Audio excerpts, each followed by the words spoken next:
여러분 안녕하십니까. 일요일 밤 여수 MBC 뉴스데스크입니다.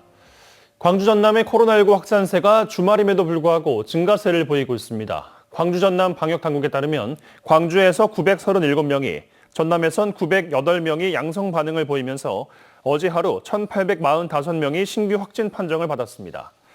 지난주 초 1,000명대를 넘긴 신규 확진자 수는 오미크론 변이 바이러스가 확산하면서 2,000명대를 향하고 있습니다. 방역당국은 내일부터 50대 이상과 18세 이상 기저질환자까지 4차 예방접종 대상으로 확대를 했다며 신속한 접종을 당부했습니다. 전라남도가 내일부터 50대 연령층과 18세 이상 기저질환자, 장애인 생활시설 입소자 등에 대한 백신 4차 접종을 시작합니다. 4차 접종은 3차 접종 이후 넉 달이 지난 뒤에 받을 수 있으며 코로나19 감염 이력이 있더라도 예방접종을 하는 것이 좋다고 방역당국은 설명했습니다. 전남 동부 지역의 발전을 크게 앞당긴 2012 여수세계 박람회가 10주년을 맞았습니다. 화려했던 추억을 기억하고 새로운 도전에 대비하는 다채로운 기념 행사가 준비되고 있고 그 중심이 될 박람회장은 활기가 넘쳐나고 있습니다. 최우식 기자입니다. 리멤버 2012 싱 어게인 여수. 10년 전 박람회의 열기와 감동을 노래하는 숨은 실력이 수준급입니다. 박람회 10주년을 맞아 오는 22일부터 열흘 동안 다채로운 기념행사가 펼쳐집니다. 여수 엑스포를 기억하는 각계 인사들의 축하 메시지가 모아지고 있고 박람회 자원봉사자들도 뜻깊은 자리에서 다시 만납니다. 이번 10주년 행사는 다양한 전시와 공연, 이벤트를 통해 당시의 추억을 소환하고 앞으로 있을 지역의 미래 청사진을 더욱 선명하게 하는 데 초점이 맞춰집니다. 사후 활용에 대한 내용하고 그다음에 2026년도에 섬 세계 박람회를 시민들에게 역량을 집중시키고 또 COP 33을 우리 남해안과 남진권과 함께 여수시로 위치하는 그런 큰 계기를 삼고자. 여수시는 일주일 앞으로 다가온 기념행사의 최종 점검을 마쳤고 휴가철 많은 관광객이 찾을 것에 대비하고 있습니다. 특히 코로나19로 움츠렸던 일상이 다시 회복되면서 박람회 10주년의 효과는 더욱 클 것으로 기대하고 있습니다. 전 세계를 열광시켰던 핫플레이스, 박람회장도 활기가 넘쳐나고 있습니다. 워터스크린과 분수, 화염, 레이저와 안개, 환상적인 연출로 오감을 만족시켰던 비고쇼가 새로운 콘텐츠를 장착하고 올해 공연 일정을 시작했습니다. 국립현대미술관 미술은행 특별전시가 20일 엑스포아트 갤러리에서 개막하고 박람회장 국제관에서는 10월 말까지 야시장이 운영되는 등 박람회장 곳곳은 벌써부터 축제 분위기가 물씬 풍깁니다. 박람회가 이제 개최된 이후에 여수의 인프라가 온전히 이제 확립됐고 여수시가 장기적으로는 박람회장을 매개로 라이스 복합도시로서의 어떤 성장. 여수 세계 박람회 10년, 남해안의 거점 도시 미양 여수가 엑스포의 열기와 감동을 바탕으로 새로운 10년을 다시 준비하고 있습니다. MBC 뉴스 최우식입니다. 오늘 밤부터 전남 전역에 강한 바람과 집중호우가 예보돼 있어 비 피해 예방에 주의가 요구되고 있습니다. 광주지방기상청은 오늘 밤부터 모레 새벽까지 전남에 30에서 100mm, 전남 남해안에는 150mm가 넘는 많은 비가 내리겠다고 예보했습니다. 특히 내일 새벽부터는 강한 남풍에 수증기가 유입되면서 전남 남해안에 돌풍과 천둥 번개를 동반한 시간당 30에서 50mm의 집중호우가 예상됩니다. 기상청은 많은 비에 하천이 불어나거나 저지대가 침수될 가능성이 있다며 비 피해 예방에 각별히 주의해 줄 것을 당부했습니다. 보행자를 차량으로부터 보호하자며 횡단보도 정지선 근처로 옮긴 신호등이 오히려 도로를 혼란스럽게 만들고 있습니다.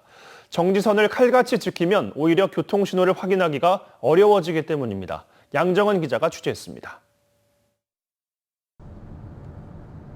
목포 도심의 한 도로. 차량 정지선 위에 교통신호등이 설치돼 있는데 운전자들에게는 애물단지입니다.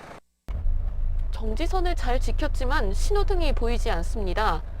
이렇게 고개를 쭉 내밀어야지 겨우 볼 수 있습니다. 무용지물 같아요. 여기가 조금만 앞에 가버리면 안 보여. 그럼 뒷차 크락션 눌러야 보고 하거든. 그 불편한 거죠, 당연히. 정차 대기 중이던 차량이 교통신호가 바뀌는 것을 인지하기 쉽지 않다 보니 뒷차량에 짜증 섞인 경적이 울린 뒤에야 앞 차량이 출발하기 일쑤입니다.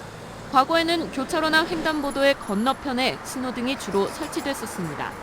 그런데 지난 2009년부터 신호등이 차량 정지선에 임박해 설치되는 방식으로 바뀌었습니다. 주행 차량의 정지 시점을 앞당겨 보행자 등과의 사고 가능성을 낮추자는 게 목적이었습니다. 취지는 좋았지만 차량을 일찍 멈추게 하는 신호등이 오히려 차량을 늦게 출발하게 만드는 원인으로 지목되면서 교통 흐름을 방해하고 있습니다. 그건 불편하죠. 예, 앞차가 이제 가야 되는데 안 가니까 뒷차들이 이제 짜증내고 이제 크락션 들고 그러니까. 신호등 인근에 보조 역할의 신호등을 추가 설치하고는 있지만 예산이 걸림돌입니다. 현장 여건 자체가 다른 그 시설에 대한 구조물들이 기존에 이제 설치할 수도 없는 그런 구조이다 보니까 차량 신호등을 그저 잘 보이는 곳에 설치하라는 두루뭉술한 법 규정 속에 안전을 위한 신호등의 위치가 도심 속 불필요한 경적 소리를 양산하고 있습니다. MBC 뉴스 양정은입니다. 만취 상태에서 운전을 하다 택시를 들이받은 혐의로 재판에 넘겨진 30대가 실형을 선고받았습니다. 광주지방법원 순천지원 형사 1단독은 지난해 7월 새벽 순천의 한 도로에서 술에 취해 운전을 하다 마주오던 택시를 들이받아 택시 운전사 등 3명을 다치게 한 혐의로 기소된 30대에게 징역 2년을 선고했습니다.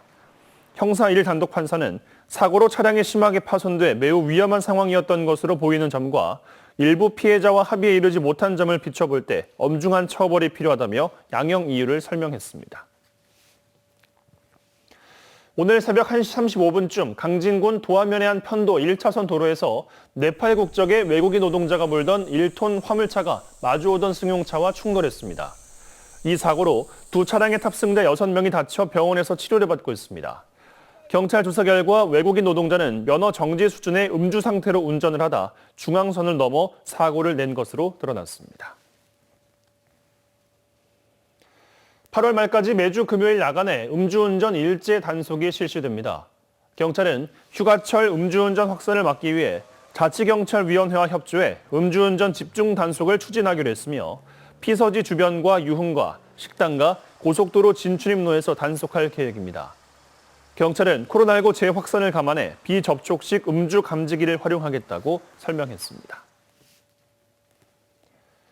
전남도의회 교육위원회가 전남교육청에 중등교사 불법 촬영 사건에 대한 자료 제출을 요구했습니다.